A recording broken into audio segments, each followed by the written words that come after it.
Cricket. Cricket. Cricket. Cricket. Cricket. Cricket is on your radio. On your radio. With ABC Grandstand. ABC Grandstand.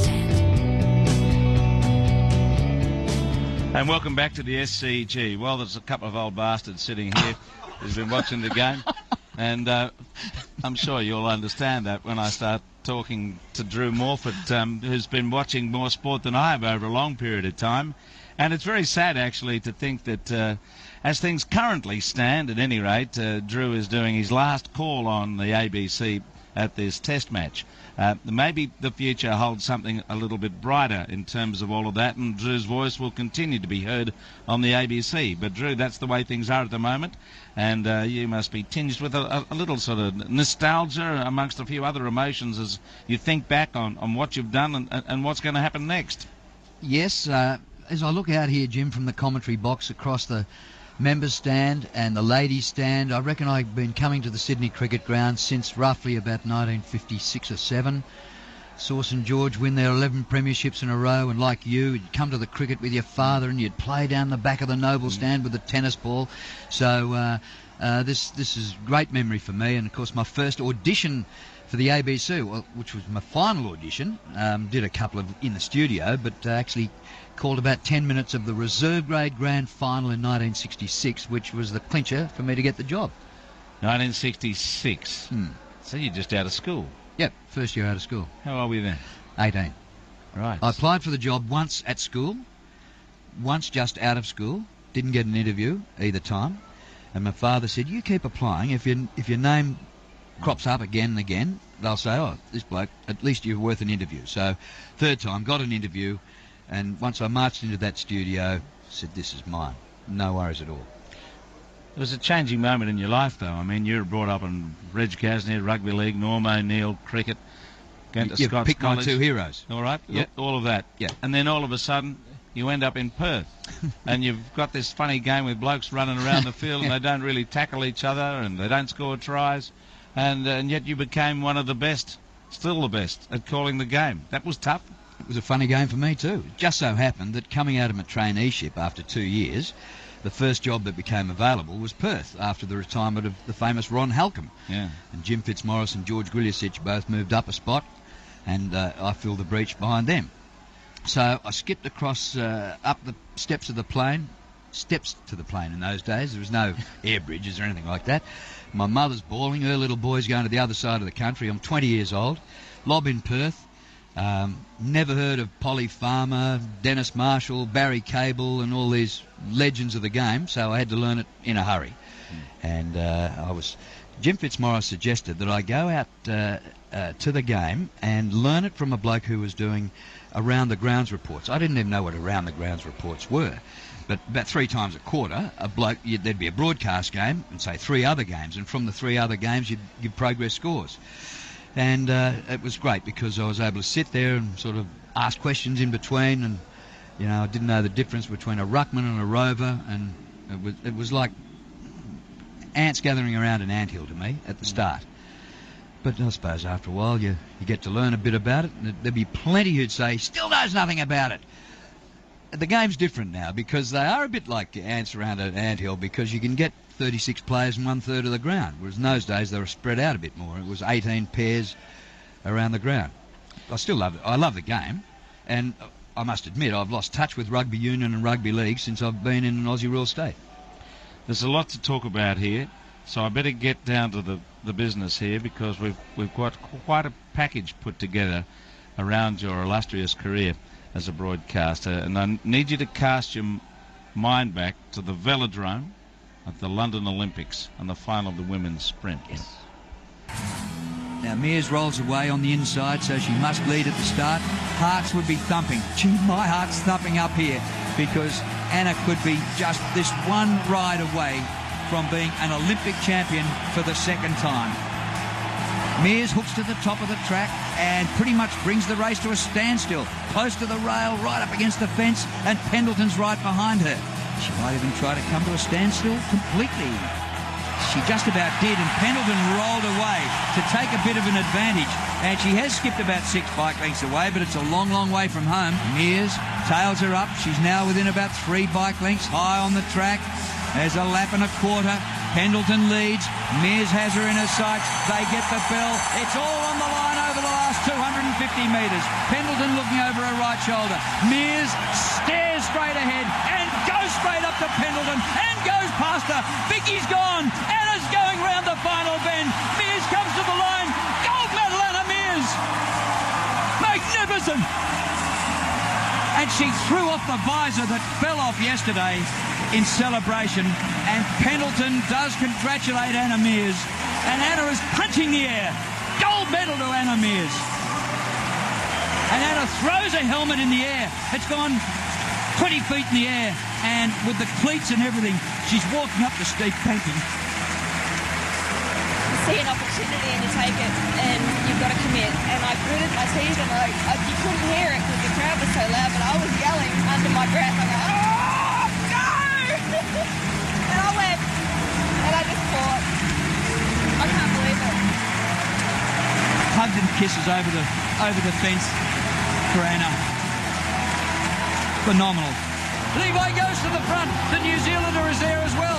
Hoy was headed, but he comes back on the inside. Hoy to the line. Hoy, Hoy, Hoy. His Royal Highness has won the gold medal. His sixth. He was headed. He was beaten. But champs get up. They get up off the floor when they can't get up, and he wins again. Winning's only about beating the horses around you, so that's what we've got to do. Anyway, we'll look forward to those famous colours doing it again. Thanks for your time. Thank you. You went over 10 seconds. James, come. I did go over 10 seconds. I'm in trouble. Didn't you get clipped? No, his answers went over 10 seconds, so he's in trouble. If I only had time. Fancy that. The first horse that Paul McNamee's ever been in, he wins the Cox Plate. Paul McNamee's out to your left, heading toward the winner's circle. He's probably got a few lengths on you, I'd say. It's in a beige suit. He's two people ahead of you, Drew. Gotcha. Hey, Paul, just before you go in, Here live is on Paul Grandstand on ABC Radio, Paul McNamee, congratulations.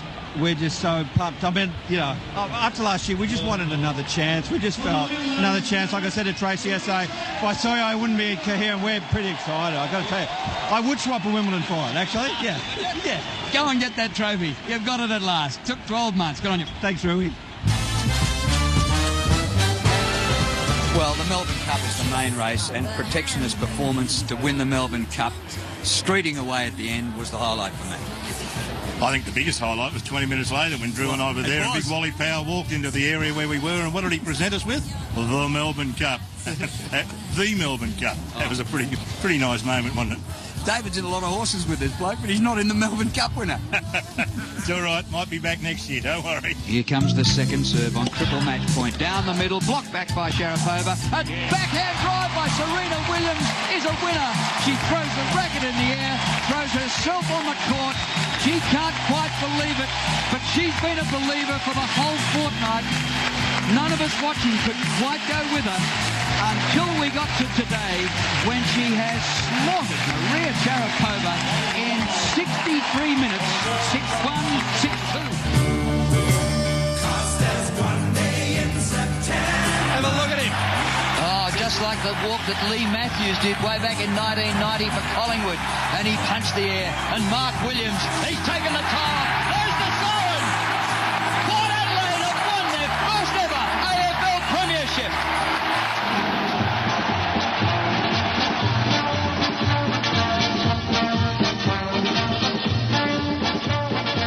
Hello and welcome again to the winners as the VFL season goes into the finals. An historic day, as for the first time a final was played on a Sunday. Any more questions in French? No, I was actually translating his question so that he could answer that question. Sorry, I'm not answering. Alain de Royer-Dupré, the first French trainer to win the Melbourne Cup. Congratulations. You've made this a real international event. If I come back next year, I could be better. In the Melbourne Cup of 2010, American Drew Morphett. Get the champagne ready, my man. This is owned by one of the greatest sporting freaks in Australia, Jerry Ryan, and here's Jerry walking through right now. Jerry, you told me on Saturday you'd win, and you did. Well done. Well, I've got faith in the train and the jockey, and just a sensational. Hi, Drew. Jerry Ryan here. Congratulations on a fantastic career. I'll miss you in the mounting yard. I still remember the day you were there. One of the first to say congratulations when a American came across the line. Also, another great memory is our time in the Tour de France and that day in Paris when you donned on the Orica Green Edge outfit and rode around with the arms in the air. Well done. We'll miss those comments. All the best for the future, Jerry. She's gonna tear your heart apart. Oh, if they really Did you do your best work to the Beatles? Oh, I reckon I had my first kiss at Katoomba when I was about 13. Big shout out.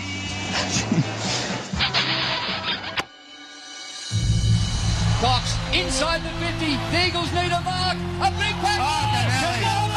Leo Berry. Leaping Leo has saved the day for the Swans. It's all over.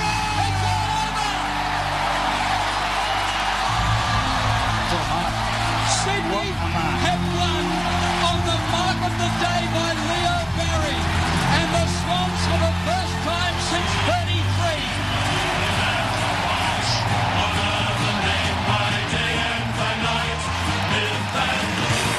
Clark, 191.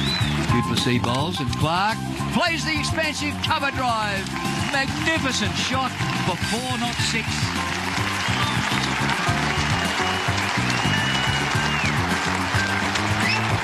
.198. Tahir bowls to Clark. It's short on leg stump and he tucks it behind square leg for 1. That is a double century. His 4th score of 200 in a calendar year. And he raises his helmet, raises his bat and pumps his hands and goes to the Australian dressing room and his new wife as well. What a performance by Michael Clark. He gets a hug from Mike Hussey, who's on the verge of his own century. This is rarefied air for the Australian captain. Stein bowls and Ponting drives gloriously and it crashes through Morkel at mid-on and goes for 4. Oh, something's happening out there. Peterson bowls to Ponting. Back he goes and he's caught it slip. He gets the outside edge and has snaffled it slipped by Callis. Ponting has gone in his final test match innings out for 8 and he fell to Robin Peterson. First ball he faced from him in this innings. And the crowd will stand and depart Ricky Ponting from the test scene. And the South Africans have run from all points of the compass to shake his hands. A very disappointed Ricky Ponting, but perhaps a proud moment as he leaves for the final time in Test cricket. Off comes the helmet.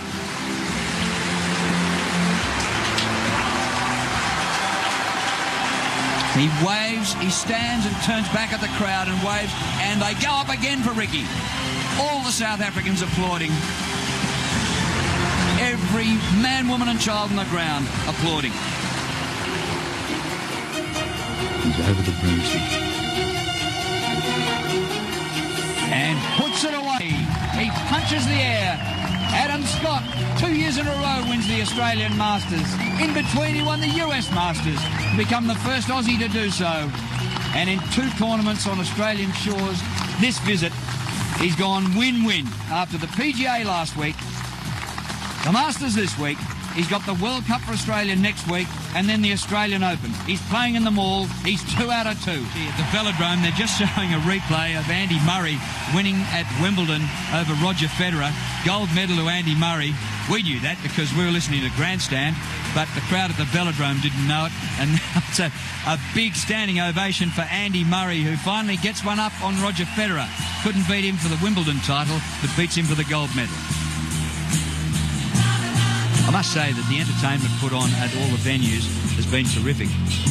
Whether you're being included in what's going on at other venues, or you get Paul McCartney leading the crowd in Hey Jude, as we had yesterday, was absolutely sensational.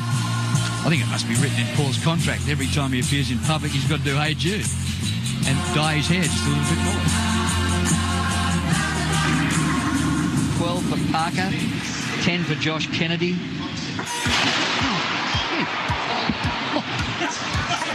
Oh, shot between the eyes. Oh, that's incredible, sorry, it's true. As you mentioned, everyone has sprinted off, and there is now no one out on the field, and all the spectators are trying to huddle underneath any shelter that they can find at the moment. I've never seen anything like it. And I'm coming up. I'm coming up. Were you as frightened then as when you were teetering on the top of a fence in Launceston and I saved your life? Yeah, well, I was keeping bad company then. Just one little more thing about Russell Morris. Oh, yeah. I had a milestone birthday a few years ago. 70? He sang, nearly. And he sang at my birthday. Did he really? Yeah. What, on a CD? No, he was there. He was there. I had Bublé at mine. He played guitar, he sang. He was in the background. And I got up on the, I couldn't call it a stage, it was just a raised little step sort of thing. Yeah. I sang with him. Wow. I sang with Russell Morris. That was a hell of a thrill. That's how far you go back. Sure. Was Molly there? No, he wasn't. No. But Russell Morris was. Well done, mate. Is that the most famous guy that's ever sung to you? Is that like Marilyn singing to JFK? Did your dress blow up? Happy birthday, Mr. Morphett. The president. Happy birthday to you. Come and see the real thing.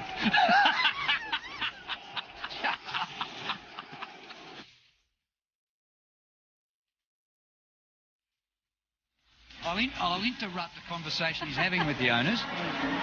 Mick, live on Grandstand around Australia with ABC Radio. We're being hosted from our studio in Perth, and they're wondering, you've run a place here, are you going to go over to Perth with the cleaner? No, I'm definitely not. He's going to the paddock. He's had enough. Sorry about that. So back in the autumn? Yeah, back in the autumn. Well, Mick, you've been great for racing. The horse is great for racing. Does a nod work on radio? He nodded yes. So there you go, Karen. He's not going to go the railway. He's going to come to Sydney to win Sydney's biggest mile race. And the prize money takes him past $1 million. Well, tell me why you didn't back Terra Vista all up that with that sort of strike rate. Mr. Statistician's come out with all the stats. After the event? After the event. It's easy to be wise. I had to get the Sunday newspaper. I reckon I'll get Sunday's newspaper one Saturday once in my life, and the headline will be, rain throughout Australia cancels all race meetings. David, sensational. Thanks, mate. We're soon to lose David to ABC Grandstand. It's just been a pleasure for me to stand with him in the mounting yard over the last 10 years or something. His knowledge of the game is fantastic. His knowledge of the people involved in the game is unbelievable, and we'll miss him here, G.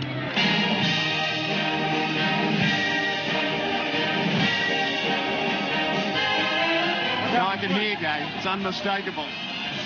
I'm close to Gay, but television has to go first. She was even organising the crowd, telling the owners, come on through, come on through. And then it just kept cracking up, and oh, look, it was just fantastic. It was a dream come true. I'm so thrilled for all the owners. I'm so thrilled for all the people that come up to me every day and say, oh, good luck, Gay. They're the people I'm so thrilled for. I'm just so thrilled for everyone. It's been a great week. And you've been so close so many times. Not today, baby. Not today, baby. Now, wait a minute. Hang on, before you go.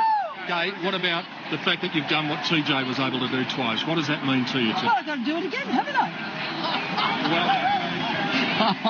Oh, what a showwoman. Unbelievable she is. That's a person who had to wait so long to get a trainer's licence. She had to break through the glass ceiling to get where she started, and now look where she is. Let's go on with the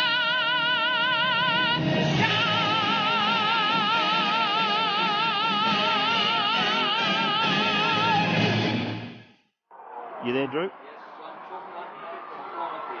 You've gone off air. Well, it's gone on the Melbourne forward line. Blues just been tackled. Just been tackled right in front of goal, and he's been tackled by Mundy. Mundy goes back. This is my first try at this, Drew. I love it.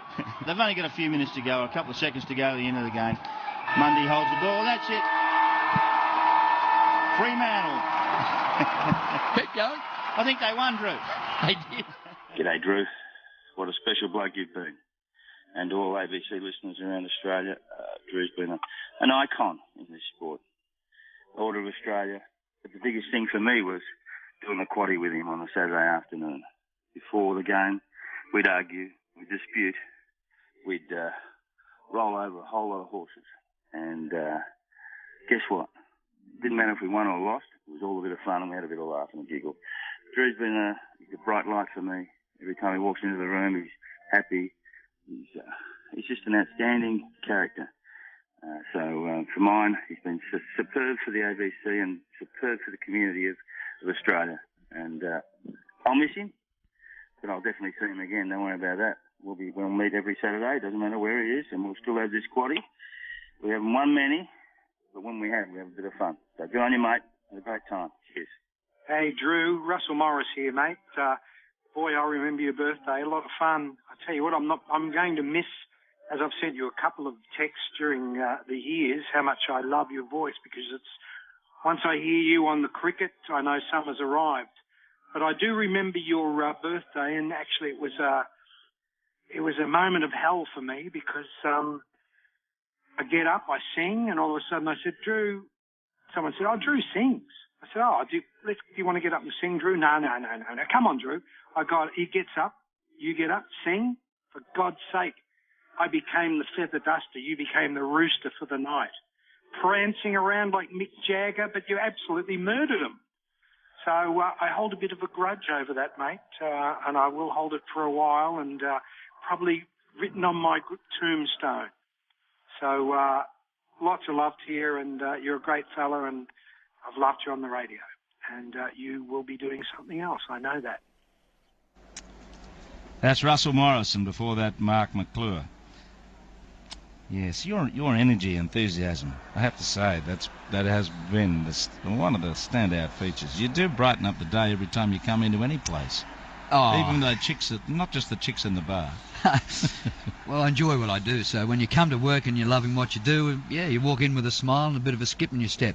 And apart from Russell Morris, I've got to thank him for doing that, and my mate Mark Sellers McClure, he's a fantastic mate, and I miss every Saturday with him, but hopefully we'll catch up and lose a few quaddies.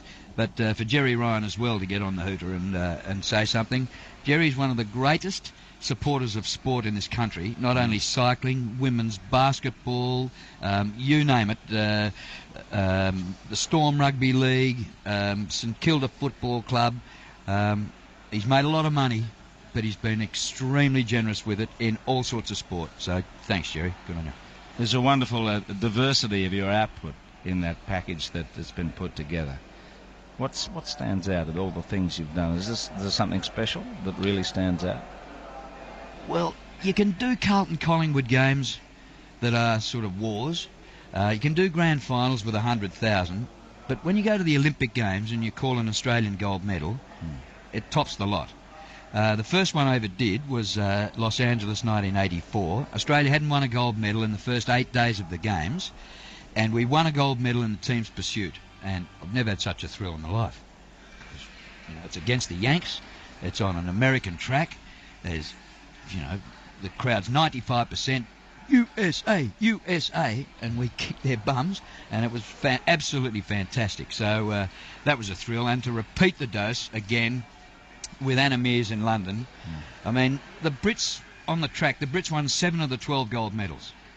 We were absolutely getting the greatest hiding of all time. And it was on the last night of cycling that Anna bobbed up, and she beat Vicky Pendleton, who'd beaten her to the gold medal 4 years before, so she reversed the result. And for Anna to get up, I think you can hear the emotion in my voice. On that night, I somehow fluked tickets to go to the track and field. So I called Anna winning her gold medal, and I whizzed across and saw Sally Pearson win hers. So the girls' gold medal double, I saw them both. Wow, one of the great nights in sport. Gets you going, doesn't it? Now, would you like to sing for us to just round off this little show of nostalgia? We've got something to help you with. Have you? What would you like? The Real Thing? Do you like that? Or Gloria? What would you like? Gloria is probably my favourite song of all time, but we've got. I don't know whether it's very tuneful, is it? Van Morrison out in front of them. Well, what about with Russell Morris around? The Real Thing? You want a bit of that? Oh, I can do The Real Thing, yeah. Okay. Drum it up, folks. Let's have some of The Real Thing that Drew can tune into and